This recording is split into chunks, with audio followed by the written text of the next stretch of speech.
Good morning everyone. आज हम लोग व्याकरण पढ़ेंगे और व्याकरण में हम संज्ञा पढ़ेंगे। तो जो मिलता है आपकी किताब में, आप किताब खोलेंगे page number 13, page number 13, chapter 3, part 3। तो सबसे पहले हम लोग संज्ञा के विषय में जानेंगे कि संज्ञा क्या है। ठीक है, तो संज्ञा, जैसा कि हम लोग जानते हैं कि कोई भी व्यक्ति या कोई भी वस्तु की पहचान उसके नाम से होती है। जैसे मैंने यहाँ पर कुछ उदाहरण लिखा है, राम, बिल्ली, आम। राम कहने से पता चलता है कि यह किसी लड़का या किसी व्यक्ति या आदमी का नाम है। उसी प्रकार बिल्ली जो म्याऊ म्याऊ करती है, उसको हम जानते हैं कि ये बिल्ली है। और आम तो फलों का राजा है, जिसको हम लोग बड़े मजे से खाते हैं, खट्टे मीठे स्वाद वाला आम। तो ये नाम उनकी पहचान है। उसी तरह से कोई भी जगह या स्थान अपने नाम के द्वारा से जाना जाता है। जैसे हम रांची में हम रहते हैं। उसी तरह से कलकत्ता, मुंबई, आप कुछ भी स्थान का नाम बोल सकते हैं। वो सभी अपने नामों के द्वारा से जाने जाते हैं। तो आप किताब देखेंगे, आपकी किताब में भी दिया हुआ है, जैसे लिखा हुआ है, उसको ध्यान से देखेंगे।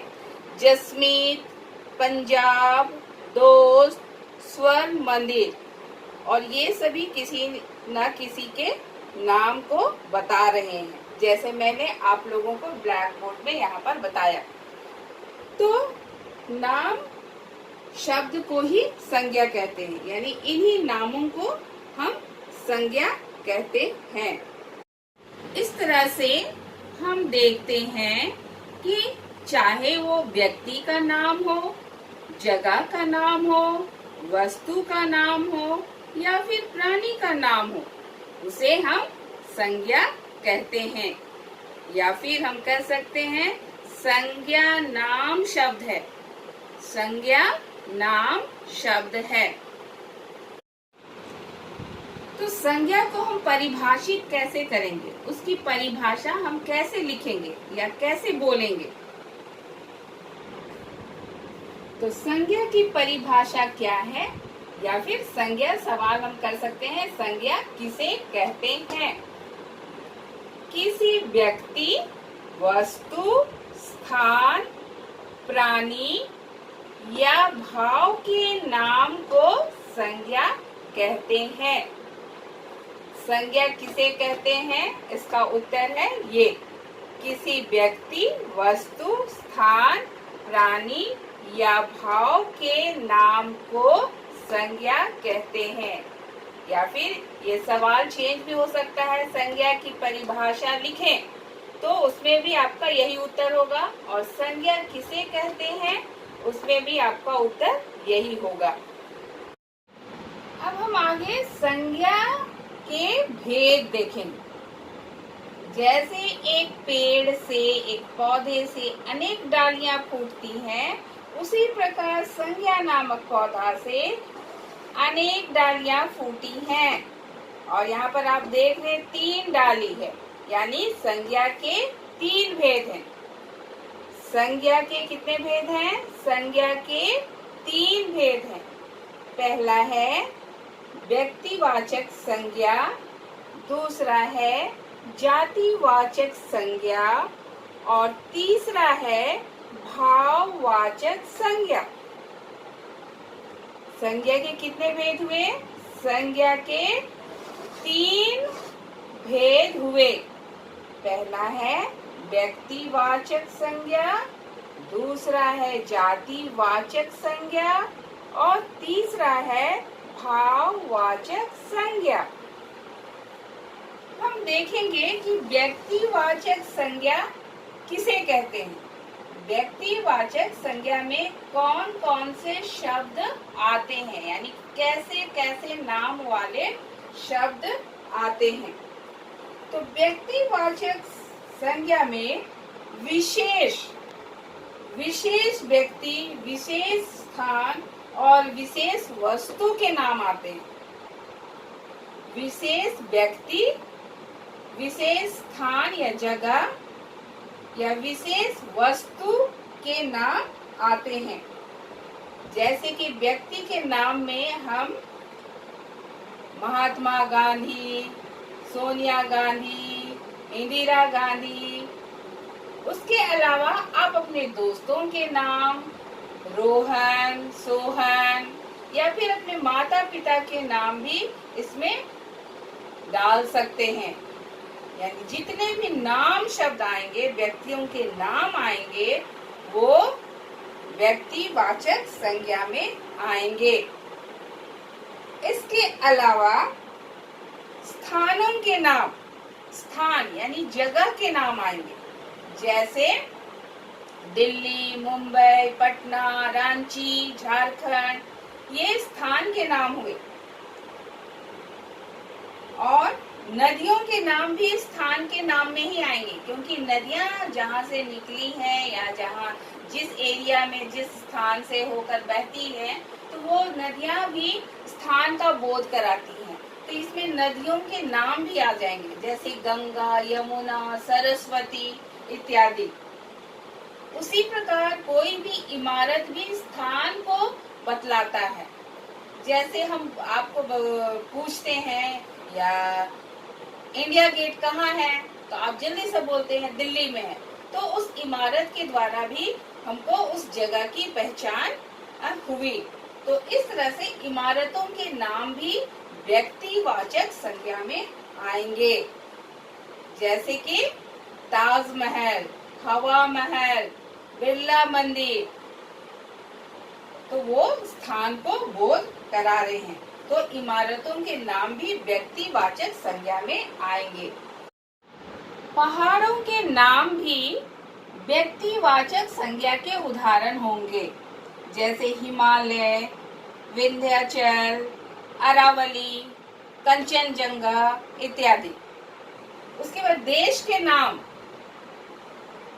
इंडिया या भारत, पाकिस्तान, बांग्लादेश, जापान, अमेरिका, जितने भी देशों के नाम होंगे वो व्यक्तिवाचक संज्ञा में आएंगे।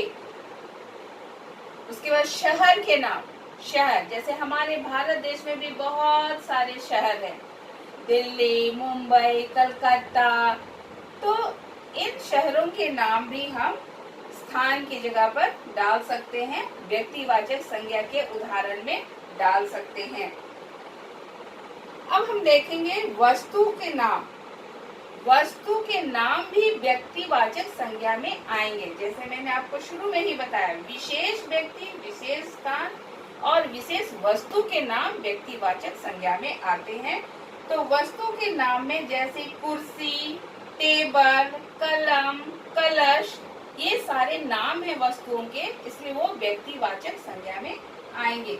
इसके अलावा किताबों के नाम जैसे रामायण, गीता, बाइबल, कुरान, इस तरह के नाम व्यक्तिवाचक संज्ञा में आएंगे। यानी ये सारे नाम, यानी विशेष व्यक्तियों के नाम और विशेष स्थान या जगह के नाम, विशेष वस्तु के नाम व्यक्तिवाचक संज्ञा के उदाहरण होंगे। संज्ञा का दूसरा भेद हम देखेंगे, जातिवाचक संज्ञा। दूसरा भेद का नाम क्या है? जातिवाचक संज्ञा। जातिवाचक में पूरी जाति, समूह, जगह, वस्तु को बोध कराने वाले शब्द आते हैं। यानी पूरी जाति, पूरे समूह को बोध कराने वाले शब्द आते हैं। यानी वस्तुओं को, पूरी वस्तुओं के समूह का बोध कराने वाले शब्द आते हैं। जैसे हम नारी, नारी, नारी कहने से पूरी नारी जाति का बोध होता है, यानी कि लड़की जाति का बोध होता है। जैसे माँ, दादी, चाची, नानी, ये सारे हम लोग नारी जाति में आ जाते हैं। तो पूरी नारी जाति का बोध करा रहा है जातिवाचक संज्ञा, यानी नारी शब्द पूरी जाति का बोध करा रहा है। उसके बाद उसी तरह से हम जानवर कहते हैं। जानवर, जानवर कहने में कौन सा जानवर? जानवर में तो बहुत सारे जानवर हैं। आप बहुत सारे जानवरों के नाम भी जानते हैं, तो पूरे समूह का वो बोध करा रहा है जानवर शब्द। उसमें सभी जानवर आ जा रहे हैं, किसी एक का नाम नहीं आ रहा है, यानी जानवर पूरे समूह को बोध करा रहा है। तो जातिवाचक संज्ञा पूरे समूह को, पूरी जाति का बोध कराता है। उसी प्रकार यदि हम किसी वस्तु को का बोध कराएंगे, जैसे मान लीजिए सब्जी, सब्जी में बहुत सारे सब्जी हैं, हम लोग बहुत सारे सब्जी खाते हैं, तो किसी एक का नाम हम यहाँ पर नहीं लेंगे। यहाँ पर पूरी सब्जी जाति का बोध हो रहा है। सब्जी कहने से पूरी सब्जी जाति का बोध हो रहा है। उसी प्रकार से फल कहने से, फल भी आप बहुत सारे फल जानते हैं, फलों के नाम जानते हैं, फल को खाते हैं, उनका स्वाद पहचानते हैं। तो यहाँ पर कौन से एक फल की बात नहीं हो रही है, सारे फलों की बात हो रही है जातिवाचक में। तो ऐसे शब्द जो किसी समूह, पूरी जाति का बोध कराते हैं, उसे हम कहेंगे जातिवाचक संज्ञा। उसी प्रकार जाति का उदाहरण हो जाएगा नारी, जानवर, और स्थान का बोध हो जाएगा तुम्हारा जिला, प्रांत, शहर, क्योंकि हमारे भारत देश में बहुत सारे शहर हैं, तो उसमें किसी एक शहर का नाम नहीं आ रहा है, पूरे शहर समूह का बोध करा रहा है ना, शहर शब्द, इसलिए वो जातिवाचक संज्ञा का उदाहरण हुआ। उसी प्रकार वस्तु में सब्जी, फल वगैरह जातिवाचक संज्ञा के उदाहरण होंगे। यानी कि व्यक्तिवाचक में सिर्फ नाम आएगा और जातिवाचक में क्या आएगा? समूह या पूरी जाति को बोध कराने वाले शब्द आएंगे। संज्ञा के भेद, यानी तीसरा भेद हम देखेंगे भाववाचक संज्ञा। भाववाचक संज्ञा, भाव क्या है ना? भाव में किसी व्यक्ति के भाव, दोष, गुण, अवस्था आदि को बोध कराने वाले शब्द आते हैं। जैसे सुखी, दुखी, ये भाव हैं, व्यक्तियों के भाव है ना, जिसको हम सिर्फ महसूस कर सकते हैं। उसी प्रकार से गुण, दोष, हर एक व्यक्ति में कुछ अच्छे गुण और कुछ बुरे गुण होते हैं, तो उन सारे गुण वाले शब्द भाववाचक संज्ञा में आएंगे। जैसे कि ईमानदार एक अच्छा गुण है, और उसी प्रकार से बेईमान एक बुरा गुण है, तो गुण और दोष को बताने वाले शब्द भाववाचक संज्ञा के उदाहरण होंगे। उसी प्रकार अवस्था को बतलाने वाले शब्द भाववाचक संज्ञा के उदाहरण होंगे। जैसे बचपन, जवानी, बुढ़ापा, यानी बच्चा या व्यक्ति किस अवस्था में है। छोटा है तो हम लोग बोलते हैं बचपन अवस्था में है, ठीक जवान है, यंग है, तो हम लोग बोलते हैं वो जवानी में है, और यदि वो बूढ़ा हो गया है तो हम लोग बोलते हैं वो बुढ़ापे अवस्था में है। यानी ये सारे शब्द अवस्था को बतलाते हैं। तो भाववाचक संज्ञा में भाव को बतलाने वाले शब्द, व्यक्ति के गुण दोष को बतलाने वाले शब्द, अवस्था स्थिति को बतलाने वाले शब्द आते हैं। यानी भाववाचक संज्ञा के ये उदाहरण होंगे। भाव, गुण दोष, अवस्था, दशा आदि को बतलाने वाले शब्द भाववाचक संज्ञा के उदाहरण होंगे। इस तरह से हम लोगों ने देखा संज्ञा के 3 भेद हैं और तीनों भेद में कैसे कैसे शब्द आएंगे। व्यक्तिवाचक में केवल नाम वाला शब्द आएगा और इसमें पूरी जाति पूरे समूह का बोध कराने वाले शब्द आएंगे और इसमें भाव, गुण, दोष, अवस्था, स्थिति, दशा को बतलाने वाले शब्द आएंगे। आप अपने किताब में देखेंगे पेज नंबर 15, जिसमें कुछ शब्द निम्नलिखित शब्द भी संज्ञा है, यानी कुछ संज्ञा वाले शब्द आपको यहाँ पर दिखलाए गए हैं। जैसे फूलों के नाम, फलों के नाम, नदियों के नाम, पहाड़ों के नाम, देशों के नाम, सड़कों के नाम, दिनों के नाम, महीनों के नाम, राज्यों के नाम, खेलों के नाम, त्योहारों के नाम, इमारतों के नाम, यानी 1 से लेकर 12 तक। जैसे कि मैंने भेद में बताया था, ये सारे 1 से लेकर 12 तक जितने भी नाम हैं ये व्यक्तिवाचक संज्ञा के उदाहरण हैं। और 13 में है, 13 में है जैसे रिश्तों के नाम और 14 में है पशुओं के नाम। ये आएंगे जातिवाचक संज्ञा के उदाहरण, क्योंकि ये पूरे समूह का बोध करा रहे हैं। यहाँ पर आपकी किताब में भाववाचक संज्ञा का उदाहरण नहीं दिया हुआ है। तो जैसा मैंने आपको बताया कि भाववाचक संज्ञा किसी के भाव को प्रकट करने वाले शब्द, व्यक्ति के गुण दोष को बतलाने वाले शब्द, अवस्था स्थिति को बतलाने वाले शब्द भाववाचक संज्ञा के उदाहरण होंगे। तो आप पेज नंबर 15 में जो अभ्यास कार्य है उसका पहला सवाल है संज्ञा किसे कहते हैं। और संज्ञा किसे कहते हैं हम इसके पहले आपको बता चुके हैं कि संज्ञा किसे कहते हैं या संज्ञा की परिभाषा क्या है, और दोनों का उत्तर समान रूप से जो मैंने लिखाया था वही होगा। दूसरा सवाल हम अपनी तरफ से आपको दे रहे हैं, संज्ञा के कितने भेद हैं।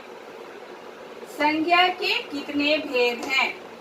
आप इसको देखकर उत्तर लिखेंगे। संज्ञा के 3 भेद हैं। पहला व्यक्तिवाचक संज्ञा, दूसरा जातिवाचक संज्ञा और तीसरा भाववाचक संज्ञा। संज्ञा किसे कहते हैं, संज्ञा के कितने भेद हैं, उसके बाद निम्नलिखित के 3 नाम लिखिए। निम्नलिखित वाक्यों में नाम भरिए और चित्र दिए गए चित्रों के नाम लिखिए। ये सारे अभ्यास कार्य आप अपने कॉपी में करेंगे।